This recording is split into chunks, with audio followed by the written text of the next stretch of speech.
आप देख सकते हैं जैसे कोई बच्चा जो 3-4 साल से मोबाइल देख रहा है, अब आप उसका मोबाइल छीन लेते हैं, तो उनमें साइकोलॉजिकल इश्यूज़ बहुत सारे होते हैं, उनका एग्रेशन बहुत ज़्यादा होता है। हाय, मैं राधिका गुप्ता और आप देख रहे हैं नागपुर टुडे।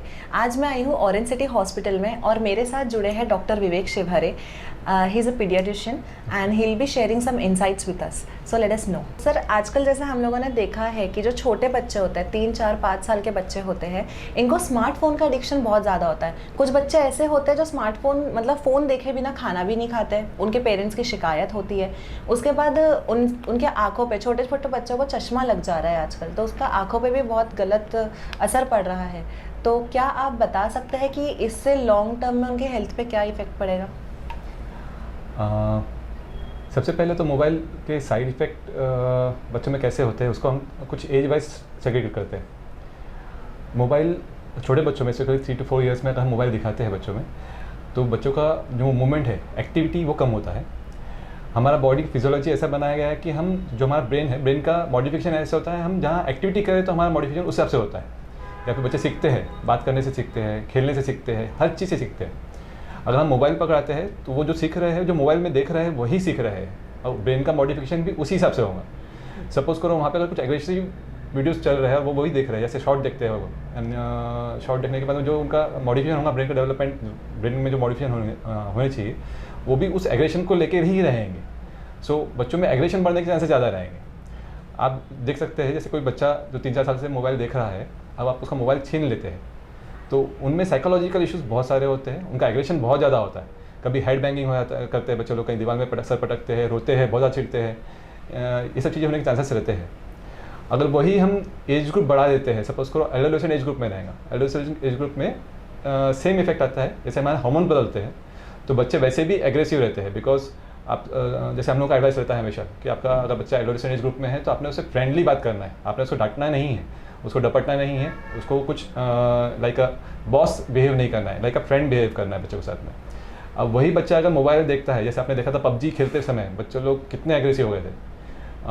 अगर उनका आप मोबाइल ले लेते हैं तो बच्चे लोग सुसाइड तक करने के लिए रेडी हो जा रहे थे, है ना। तो वो एडोलेसेंट ग्रुप में भी सेम चीज़ हो रहा है। जब बच्चे लोग गेम खेलते हैं, लोगों को मारने के लिए सीखते हैं, दूसरे से कंपटीशन करते हैं, तो उनका ब्रेन उतना ही एग्रेसिवली डेवलप होता है एंड लेटर ऑन उनका बिहेव भी उस हिसाब से चेंज होता है।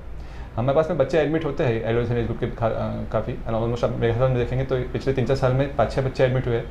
उनको एंजाइटी डिसऑर्डर है। एंजाइटी डिसऑर्डर, मोबाइल छीना नहीं कि उनके सिम्टम्स पूरे सामने आ जाते हैं। सांस लेने में तकलीफ होती है, जो पढ़ाई में कम हो जाते हैं। मोबाइल पकड़ाते हैं, दे आर कम्फर्टेबल, लेकिन एक लिमिट के बाद वो उनकी जो सोचने की शक्ति है वो कम कर देती है। अगर हमारी एक्टिविटी होती है तो हमारे शरीर में कुछ ऐसे हार्मोन सीक्रेट होते हैं जिससे हमारा मेमोरी बढ़ता है, और वही अगर हम बैठे रहे, सिर्फ मोबाइल ही देखते रहे, तो वो एक्टिविटी नहीं होती, जिस कारण से हमारी मेमोरी और ब्रेन डेवलपमेंट में असर आता है। साइकोलॉजिकल इश्यूज़ बहुत सारे होते हैं, इसलिए मोबाइल नहीं देखना चाहिए। आइडियली बच्चों को पकड़ाना ही नहीं चाहिए। अब बच्चे मोबाइल पकड़ते क्यों है, ये रीज़न तो मेरे ख्याल से बच्चों से नहीं पूछते हुए पेरेंट्स से पूछना चाहिए। उनको पकड़ाने का कारण सिर्फ पेरेंट्स हैं, क्योंकि हमारे पास समय नहीं है, हम मोबाइल पकड़ाते हैं। उनको नहीं पता मोबाइल में क्या आ रहा है, हम मोबाइल पकड़ा के वीडियो देते हैं, बेटा ले मोबाइल देख लो। अब बच्चा मोबाइल देखेगा तो उसको तो एक एडवांटेज मिल गया कि उसको वहीं बैठे बैठे सब कुछ दिखाई दे रहा है, वो खेल पा रहा है, उसकी एक्टिविटी नहीं हो पा रही। एक्टिविटी मतलब एक जगह पे बैठ के वो खेल पा रहा है अच्छे से, तो उसी में लगे रहते हैं। इवन शॉर्ट्स इतने एडिक्टिव होते हैं, अडल्ट लाइफ में हम लोग भी खुद देखने बैठते हैं तो सेकेंड्स में मिनट कैसे कन्वर्ट होते हैं, मिनट से घंटे कैसे होते हैं पता ही नहीं चलता शॉर्ट देखते हुए। बच्चे कैसे बाहर निकलेंगे? सबसे पहला तो स्टेप यही है कि हमने मोबाइल पकड़ाना ही नहीं है। कुछ भी हो जाए, बच्चों को खेलना है, उनके साथ खेलिए, समय दीजिए, उनके साथ खेल के उनको खाना खिलाइए, उनको दिखा के खाना खिलाइए, कलरफुल खाना खिलाइए, जो उनको टेस्ट पसंद आता है, वो तीखा रहे, मीठा रहे, नमकीन रहे, वो टेस्ट का खाना आप खिलाइए, उस तरीके से बना के खिलाइए, रेदर देन मोबाइल पकड़ा के खिलाने से। उनका एक शॉर्ट टर्म में आपको एडवांटेज होता है कि आपका समय बच जाता है, लेकिन लॉन्ग टर्म में बहुत तकलीफ होती है। इस कारण से मोबाइल तो बिल्कुल देना ही नहीं चाहिए। आँखों में बेसिकली अगर ज़्यादा पास से आप देखते हैं तो आपको, जैसे हम लोग भी देखते हैं काफ़ी टाइम, तो हमको भी समझ में आता है कि हमारे आँखों में बहुत ज़्यादा स्ट्रेन आ रहा है। सेम चीज़ बच्चों में आता है। और जैसे मैंने आपको बताया, हमारा शरीर जब डेवलपिंग फेज़ में होता है तो हमारा शरीर जो चीज़ हम एक्सपीरियंस कर रहे हैं उस हिसाब से डेवलप होता है। अगर हम मोबाइल देखते हुए बड़े हो रहे हैं तो हमारा शरीर की जो बेसिकली लेंसेस है, तो वहाँ पे नंबर बढ़ने के चांसेस ज़्यादा रहते हैं। और थर्ड पार्ट आता है फिजिकल चेंजेस क्या लगते हैं बच्चों में। फिजिकल में सेम चीज़ ऐसे बताया कि मोबाइल अगर बच्चे को रहता है तो बच्चे की एक्टिविटी कम हो जाती है। जो भी वो खा रहा है वो खा के शरीर में लगता है मेनली उसमें भी कार्बोहाइड्रेट फूड ही होता है काफ़ी टाइम, जैसे हम लोग अभी आजकल कार्बोहाइड्रेट फूड ज़्यादा खाते हैं इसका तो उनमें मोटापा बढ़ने के चांसेस ज़्यादा बढ़ जाते हैं। हम एक्टिविटी करते हैं तो मसल स्ट्रेंथ आती है, बोन की डेंसिटी बढ़ती है। अगर हम एक्टिविटी नहीं करते हैं तो धीरे धीरे बोन की डेंसिटी और मसल पावर भी कम होने के चांसेस रहते हैं। तो इस कारण से एक्टिविटी ज़्यादा जरूरी है, मोबाइल नहीं पकड़ा है उतना बेहतर। सर आजकल के बच्चे जो है वो जंक फूड बहुत ज़्यादा खाते हैं। जंक फूड तो खाते ही है, उसके साथ उनको कुकीज़, जैम्स और ये सारी चीज़ें, मीठा जिसमें रिफाइंड शुगर होती है, वो भी ये बहुत ज़्यादा खाते हैं। तो इससे क्या बुरे इफ़ेक्ट हो सकते हैं हेल्थ पे, सर आप बता सकते हैं? सेम चीज़ जैसे मैंने मोबाइल के लिए कहा, हम ये जंक फूड का एक्सपोजर आता कहाँ से है? बिकॉज सेम पेरेंट्स के पास समय नहीं है। जो हम लोग बड़े हुए कुछ रोटी सब्जी खा के या फिर कुछ घर के स्वीट्स बने हुए थे तो उनको खा के बड़े हुए। अभी बच्चों में स्वीट्स खाने की जो हम लोग शायद वो जानते भी नहीं होंगे, लड्डू या जो जलेबी और अलग अलग चीज़ खाते थे हम लोग, वो तो खाते ही नहीं। हम एक फास्ट फूड देखते हैं, मतलब जो हमें पहले से बन के मिल जाता है, जहाँ हमारा समय बच जाए, हमको बनाने की जरूरत ना पड़े, हम वो चीज़ उनको पकड़ाते हैं। और जब हमने पकड़ाया है तो उनको वो तो अच्छा लगने ही वाला है, क्योंकि उसमें मीठा है। उसको बनाया इस तरीके से गया है कि बच्चे और खाए, लोग और खाए। अगर लोग नहीं खाएंगे तो लोग प्रोडक्ट बिकेंगे कैसे? तो अगर हम पकड़ा रहे हैं तो हमें तो एक्सपेक्ट करना पड़ेगा बच्चों को वही पसंद आएगा। एनी हाउ वो फूड कंप्लीट फूड नहीं है, उसमें मेनली कार्बोहाइड्रेट ही है, उसमें कोई न्यूट्रिएंट्स वैल्यू नहीं रहती, माइक्रोन्यूट्रिएंट्स नहीं रहते हैं, मैक्रोन्यूट्रिएंट्स नहीं रहते। इस कारण से ओवरऑल बॉडी डेवलपमेंट नहीं हो पाता। दो तरह की बॉडीज़ होती है, एक हेल्थी बॉडी बोली जाती है और एक एडिमेटा या फिर ओबेस बॉडी बोली जाती है। ओबेस बॉडी क्या है? जो सिर्फ कार्बोहाइड्रेट ले रहा है, फैट ले रहा है या फिर सिर्फ प्रोटीन ही ले रहा है, बाकी जो मैक्रोन्यूट्रिएंट और मैक्रोन्यूट्रिएंट है वो नहीं मिल रहे, तो उसको हेल्थी बॉडी नहीं कहते। हेल्थी बॉडी होता है जहाँ ये सब चीज़ें हमारे शरीर में रहे, हमारे बॉडी के फिजियोलॉजी के हिसाब से, उसको हेल्थी बॉडी बोला जाता है। ये कहाँ से आएंगे? ये आते हैं वेजिटेबल्स, चारों सीरियल्स से। चारों सीरियल्स मतलब गेहूँ, दाल, चावल, नाचनी, ग्रीन वेजिटेबल्स से आएंगे। देन मिल्क, जो स्पेसिफिकली वेजिटेरियन डाइट है उसमें B12 डिफिशिएंसी रहता है, बिकॉज हमें इसमें नॉनवेज के थ्रू ही B12 मिलता है। अब वेजिटेरियन डाइट में सिर्फ मिल्क ही ऐसी चीज़ है जहाँ पे B12 हमको सफिशिएंटली मिल सकता है, तो इसलिए मिल्क देना भी बहुत ज़्यादा ज़रूरी है। अगर मिक्स वेज डाइट रखते हैं तो बच्चों को मैक्सिमम न्यूट्रिएंट मिलता है। कोशिश करें कि जितने भी कुकीज़ है या फिर फास्ट फूड वाली चीज़ें हैं वो थोड़ा सा अवॉइड करें तो बेहतर रहेगा। उसमें कोई भी न्यूट्रिएंट वैल्यू नहीं रहती except carbohydrate, fat and protein. Sir कोई आप ऐसा मैसेज देना चाहेंगे पेरेंट्स को जिससे उनके बच्चों की लिविंग सुधरे, मतलब हेल्थ बेनिफिट्स?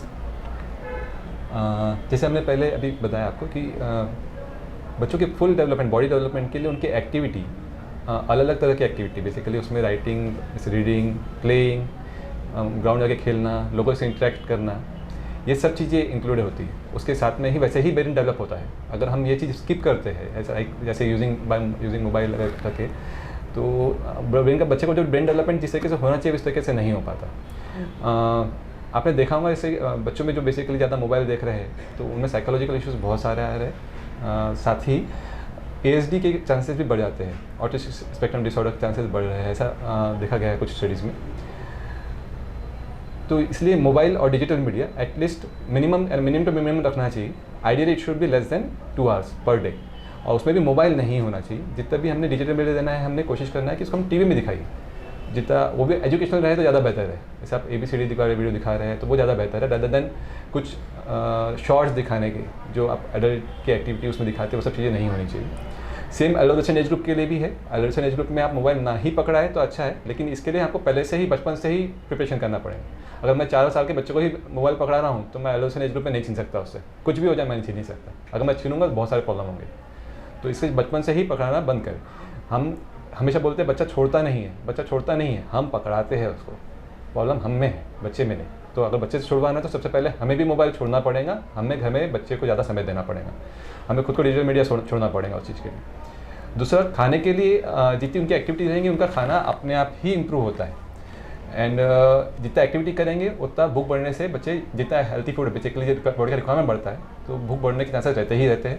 कोशिश करें उनको हेल्थी मिक्स डाइट दीजिए, जिसमें वेजिटेबल्स भी हो, सीरियल्स हो, फ्रूट्स हो। अगर आप नॉन वेजिटेरियन आप है तो नॉन वेजिटेरियन भी इसमें इंक्लूड रहना चाहिए।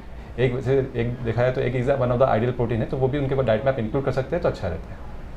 सर जैसे कि अभी हम लोग मोबाइल के बारे में बात कर रहे थे और आपने कहा कि नहीं पकड़ाना चाहिए, बट क्या हो रहा है कि अभी जो एजुकेशनल मतलब एजुकेशन जो है बच्चों का, तो उनको टैब में पढ़ाया जा रहा है। जैसे बायजूस था, वो बिल्कुल टैब सही। प्रोवाइड करता था बच्चों को पढ़ाने के लिए, और उनका बोलना ये था कि बच्चे ज़्यादा सीखते अगर वो देख रहे हैं और सुन रहे हैं बिल्कुल तो सही। आपका इस पर क्या कहना है? वो भी तो मोबाइल ही है, वो भी तो टैब ही है। आइडियली ये फॉलो ही नहीं करना चाहिए, बट उस समय कोविड था इसलिए उस समय फॉलो किया गया, एंड समहाउ वो जो कल्चर है कुछ ज़्यादा ही बढ़ गया है अभी। फिर भी जैसे हमने कहा, एक दिन में 1 घंटा आप डिजिटल मीडिया दे सकते हैं, और जो बड़े बच्चे हैं जिनको सिर्फ मॉडरेट कर पा रहे हैं कि ये एजुकेशनल चीज़ें ही देख रहे हैं, आप उस समय उनको 1 आध घंटे के लिए दे सकते हैं। आइडियली टैब भी उनको अवॉइड करना चाहिए, ये रिकमेंडेड है। बिकॉज जो ग्रोइंग ब्रेन है, जैसे हमारा शरीर आया है ऊपर से बन के, तो इस तरीके से बन के आया है कि हमारी एक्टिविटी के साथ हमारा ब्रेन डेवलप होना चाहिए। बैठे बैठे ब्रेन डेवलप नहीं हो सकता, उसके लिए बॉडी भी डेवलप होना ज़रूरी है। शरीर की एक्टिविटी जितनी होती है उतनी ज़्यादा मेमोरी बढ़ती है। अगर आप जाके कहीं भी सर्च करते हैं, गूगल में सब मिल जाता है आजकल, आप सर्च करेंगे विथ एक्सरसाइज आपकी मेमोरी बढ़ती है या कम होती है, स्पेसिफिकली लिखा हुआ है वहाँ पे। कुछ हार्मोन सीक्रेट होता है जिसका वजह से आपकी मेमोरी बढ़ती है। तो अगर दिन में 2 घंटे भी पढ़ाई कर ले, बाकी टाइम खेल रहा है, तो भी उसकी मेमोरी इतनी है कि 2 घंटे में उतना पढ़ लेगा जहाँ उसके आगे चल के फ्यूचर में या फिर एग्जाम के लिए उसके डेट विल बी इनफ। तो इसलिए एक्सरसाइज करना, एक्टिविटी करना ज़्यादा बेहतर है रेदर देन डिजिटल मीडिया के। Okay, thank you so much sir. I hope कि सारे पेरेंट्स के लिए सर ने जो बताया है सारे tips and techniques and what to do and what not to do, तो आप लोगों के लिए हेल्पफुल होगी। Thank you so much sir. Thank you ma'am.